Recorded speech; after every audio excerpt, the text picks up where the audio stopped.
Bismillahirrahmanirrahim. Assalamu alaikum students. We are going to start our second lecture of class 5th computers. हाँ जी students, आज हमारी reading page number 7 से start होनी है।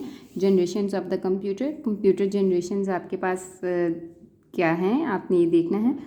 Firstly इसको explain किया जाए तो जनरेशन्स आपके पास साइज़ ऑफ कंप्यूटर्स को डिक्रीज़ करना, किस तरह कंप्यूटर पहला कंप्यूटर बना और इसके बाद किस तरह कंप्यूटर एक रूम से एक लैपटॉप तक आ गया, उसके बारे में आपने पढ़ना है इस जनरेशन्स में। आपको सबसे पहले वो बता रहा है size of computer has decrease, इसमें आपके साइज़ का कंप्यूटर जो था वो ज़्यादा से ज़्यादा डिक्रीज़ हुआ था, इसकी स्पीड में इंक्रीमेंट हुआ था, मतलब स्पीड ज़्यादा तेज़ हो गई थी, स्टोरेज कैपेसिटी ज़्यादा हुई, रिलायबिलिटी मतलब इसको काम करने में भी ये रिलायबल ज़्यादा हो गया। ये आपके पास जनरेशन्स ऑफ कंप्यूटर में 5 जनरेशन्स आती हैं। सबसे पहले आप फर्स्ट जनरेशन कंप्यूटर पढ़ेंगे। फर्स्ट जनरेशन की टाइम ड्यूरेशन जो है 1951 से 1959 तक की टाइम ड्यूरेशन आ जाती है।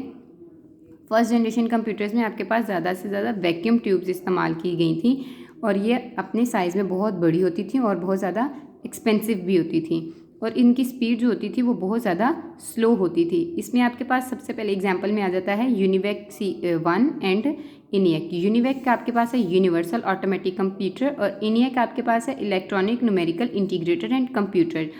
ENIAC was the first computer development, ये सबसे पहला कंप्यूटर का डेवलपमेंट हुई थी, जिसमें आप नीचे आपकी इमेज है इसके पास, इसकी इमेज आपको मैं दिखा रही हूँ।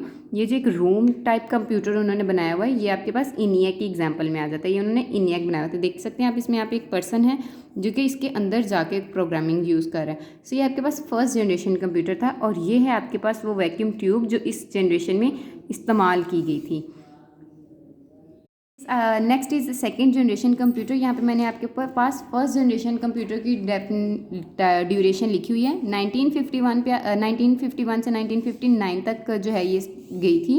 अब 1959 पे ड्यूरेशन ख़त्म हुई थी फर्स्ट जनरेशन की, तो 1959 से ही सेकेंड जनरेशन की ड्यूरेशन स्टार्ट हो गई थी।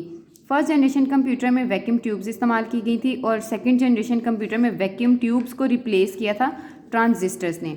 मतलब कि सेकंड जनरेशन कंप्यूटर में आपके पास सब ट्रांजिस्टर्स इस्तेमाल किए गए थे। ट्रांजिस्टर की ये एक इमेज उन्होंने आपको शो करवाई हुई है। ट्रांजिस्टर वैक्यूम ट्यूब की निस्बत स्मॉल साइज़ में छोटे होते थे और स्पीड में तेज़ होते थे और इनकी प्राइस भी थोड़ी उनसे कम होती थी। अब सेकेंड जनरेशन कंप्यूटर की एग्जाम्पल है IBM 104। ये IBM जो है एक कंपनी है और 1401 जो है उसका मॉडल नंबर है। ये नीचे उन्होंने IBM 1401 की आपके पास एग्जांपल दी हुई है, ये इमेज उसने आपको शो करवाई है। सेकेंड जनरेशन कंप्यूटर में आपके पास एक ये भी फैसिलिटी अवेलेबल थी कि आपके प्रोग्रामर्स जो थे अपनी प्रोग्रामिंग इजीली कर सकते थे, वो मशीन लैंग्वेज को असेंबली लैंग्वेज में कन्वर्जन के लिए भी यूज़ होता था। अब ये जो आपके पास नीचे एग्जांपल उन्होंने दी हुई है, यहाँ पे आपको मैं बता दूँ ये इनपुट एक किस्म का हमारा जो मॉनिटर हम आजकल यूज़ कर रहे होते हैं उस तरह का है और यहाँ पे उसकी मेमोरी है और ये उसका CPU है और यहाँ पे एक प्रिंटर है जिस यहाँ से हम इनपुट देंगे, ये प्रोसेस करेगा और ये यहाँ पे आउटपुट मेमोरी स्टोर करेगा और यहाँ से हमें आउटपुट मिलती रहेगी। स्टूडेंट्स, तो ये आपके पास नेक्स्ट आ जाती है थर्ड जनरेशन कंप्यूटर। ये ऊपर सेकंड जनरेशन कंप्यूटर की ड्यूरेशन लिखी हुई है। 1965 पे वो ड्यूरेशन ख़त्म हुई थी, तो ये 1965 पे थर्ड जनरेशन स्टार्ट हो गई थी। फर्स्ट जनरेशन में वैक्यूम ट्यूब इस्तेमाल हुई, सेकेंड में ट्रांजिस्टर और थर्ड जनरेशन कंप्यूटर में आपके पास इंटीग्रेटेड सर्किट ज़्यादातर इस्तेमाल किए गए। यहाँ पे उन्होंने इसके साइज़ को और ज़्यादा छोटा कर दिया, पहले दोनों वेरिएंट्स की निस्बत इसका साइज़ और ज़्यादा जो है वो कम हो गया। पहली बार इसमें इसके साथ कीबोर्ड और मॉनिटर का इस्तेमाल किया गया एज एन इनपुट और आउटपुट डिवाइसेस। इसकी स्पीड वाज इंक्रीज्ड, ज़्यादा कर दी गई। आपके पास यहाँ पे उसको दिखा भी रहा है। ये फर्स्ट टाइम ऐसा कंप्यूटर जो था इन्होंने डेवलप किया था जिसके साथ सिस्टम मॉनिटर या कीबोर्ड था। इसकी जो थी ये बहुत ज़्यादा एफिशिएंट हो गया था। इसकी एग्जांपल में आपके पास IBM 360 मॉडल और Apple IIc मॉडल। ये Apple IIc मॉडल आपके सामने है कि ये थर्ड जनरेशन में आया था जिसमें इंटीग्रेटेड सर्किट इस्तेमाल हुए थे। इसी के नीचे आपके पास एक छोटा सा टास्क है, वो आप लोगों ने करना है, फिर आज का हमारा लेक्चर जो है वो ख़त्म हो जाएगा। Device pascal line is named after home, किसने मतलब इसका नाम रखा था या किसने ये डिवाइस बनाई थी? So Blaise Pascal is the person. Next है आपके पास which computer is the first one to be developed. सबसे पहले कौन सा कंप्यूटर बना था?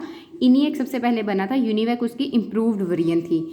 Dash were used in place of vacuum tubes in second generation computer. ये आप लोगों को अभी हमने पढ़ा है कि सेकंड जनरेशन कंप्यूटर में क्या चीज़ इस्तेमाल की थी जिसने वैक्यूम ट्यूब को रिप्लेस किया था, दैट इज़ ट्रांजिस्टर्स। आज का लेक्चर हमारा यहीं तक का है। आपने रीडिंग रिवाइज कर लेनी है और MCQs को याद कर लेना है। ओके, अल्लाह हाफिज़।